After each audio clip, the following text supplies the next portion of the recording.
here we have our body weight hip hinge. We're going to grab a dowel or any type of light bar just to make sure our alignment is good. I'm going to hold this bar down the center of my spine, making 3 points of contact.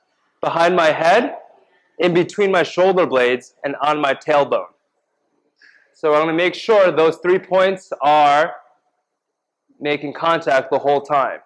I'm going to grip my hand behind my neck and underneath the small of my back. Hip width apart, and I'm just going to hinge from my hips each time. Hinging from my hips each time. Hinging from my hips. And there we have our body weight hip hinge.